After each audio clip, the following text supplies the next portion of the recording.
Good morning, my dear students. Hope that you all are fit and fine at home.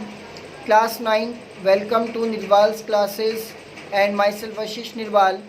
Today I'll complete the chapter as I told you in part 2, that in the last part of this video I will cover all the chapter. So आइए हम अपने chapter को start करते हैं। और आज हम जो पढ़ने वाले हैं very important topic, name of the rule of law and respect for rights. Rule of law, कानून के नियम या नियम, कायदे, कानून आप कह सकते हैं, एंड रेस्पेक्ट फॉर राइट्स। अब देखिए हम बिना टाइम वेस्ट किए अपने टॉपिक को स्टार्ट करते हैं। Since independence Zimbabwe ruled by ZANU-PF. Its leader Robert Mugabe has been ruling the country. He is popular but also uses unfair practices in elections. देखिए शासन है, पॉलिटिक्स में क्या होता है, हर व्यक्ति एक दूसरे से कड़ाके की टक्कर देता है, जीतने की पूरी कोशिश करता है कि वो किसी भी बाय हुक और बाय क्रूक वो जीत जाए। तो इलेक्शंस हर साल होने लगे और उसमें सिर्फ एक व्यक्ति ZANU-PF वो जीतने लगा। अब होता क्या है, जो अपोजिशन पार्टीज़ के जो वर्कर्स हैं तो वो कहीं ना कहीं वो बहुत हैरेस्ड हो गए और एंड देयर मीटिंग डिसरप्टेड, और मतलब उनको बहुत बुरा महसूस होने लगा कि भाई तुम्हारे साथ तो बहुत ही हैरेसमेंट हो रहा है। ऐसा क्यों कि एक ही व्यक्ति को बार बार जिताया जा रहा है, क्यों दूसरे व्यक्ति को चांस नहीं दी जा रही है। Public protest and demonstrations against the government are declared illegal. यहाँ तक कि लोग बाग जो धरना दे रहे थे या कोई ऐसी चीज़ कर रहे थे जिससे सरकार की इमेज पे फ़र्क पड़े, उस पे को भी पूरा इलीगल घोषित कर दिया गया। साथ ही ये कह दिया गया कि जो टेलीविज़न और रेडियो है उनको पूरी तरीके से कंट्रोल कर दो कि जो शासन है उसके बारे में कोई गलत खबर नहीं छापेगा, ना उसको पब्लिश करेगा।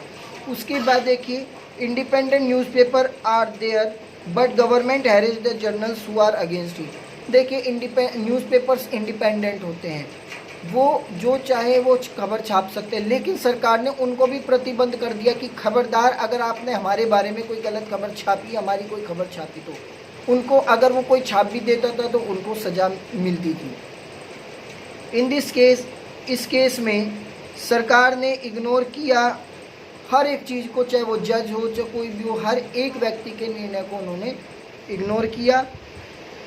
उसके बाद note in this case government is no democratic as there is no citizen basis right, no political opposition, no judiciary. जहाँ जनता की कोई सहमति नहीं, जहाँ जुडिशरी का कोई काम नहीं, तो उसको हम डेमोक्रेसी की उसमें नहीं रख सकते।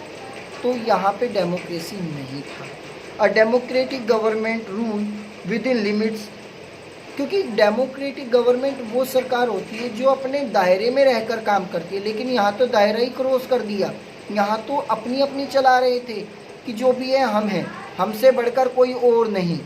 तो कहीं ना कहीं लोगों को लग रहा था कि फिर ये डेमोक्रेटिक कंट्री कैसे है। अब हमारा जो मेन टॉपिक आता है वो आता है वाई डेमोक्रेसी, जनतंत्र ही क्यों। अब इसके अगेंस्ट में आर्ग्यूमेंट्स हुए, आर्ग्यूमेंट्स अगेंस्ट डेमोक्रेसी, डेमोक्रेसी के अगेंस्ट, डेमोक्रेसी के खिलाफ बहुत सारे ऐसे आर्ग्यूमेंट्स हुए। सबसे पहला, leaders keep changing in democracy, this leads to instability. उन्होंने कहा डेमोक्रेसी क्यों, आप बार बार लीडर चेंज करेंगे, उससे क्या होगा, स्टेबल ही नहीं होगा।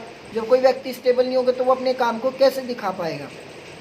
दूसरा चीज़, democracy all about political competition and power play, there is no scope for morality. Democracy का मतलब क्या है कि हर एक व्यक्ति अपनी शासन में है तो वो अपनी पावर का यूज़ करे, और आप यहाँ पे पावर का खंडन कराने पे लगे हो, तो कहीं ना कहीं वो भी उनको इसमें यहाँ पे कोई मॉरलिटी नहीं है।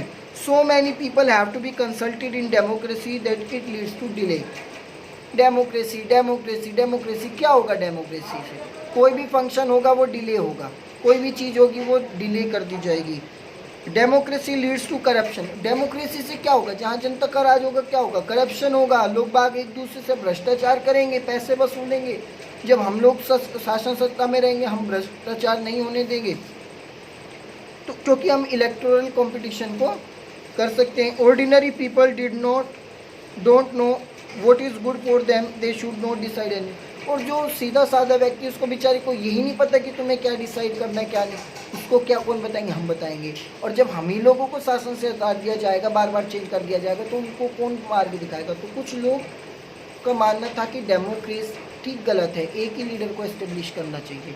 लेकिन कहते हैं ना कि एक ही सिक्के के दो पहलू होते हैं। तो कुछ ऐसे भी विचार आए जो डेमोक्रेसी के फेवर में थे। Arguments for democracy. सबसे पहला, लोगों ने कहा कि डेमोक्रेटिक गवर्नमेंट बेटर गवर्नमेंट है, बहुत अच्छी है, क्योंकि एक अकाउंटेबिलिटी रहती है। लोग बाग अपने प्रदर्शन को दिखा सकते हैं कि हाँ, जो उसने नहीं किया वो काम मैं करूँगा, तो वो अपनी चीज़ों को शो कर सकते हैं। डेमोक्रेसी इम्प्रूव करता है डिसीज़न मेकिंग में।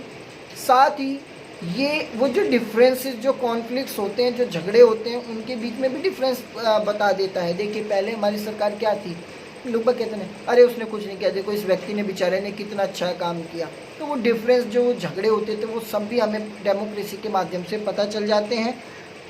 क्योंकि डेमोक्रेसी जनता के लिए बनाई गई है, तो जनता का राज जहाँ होगा वहाँ बहुत सुख सुकून से लोग बाग जी सकते हैं, अपनी बातों को रख सकते हैं, अपनी गलतियों को सुधार सकते हैं।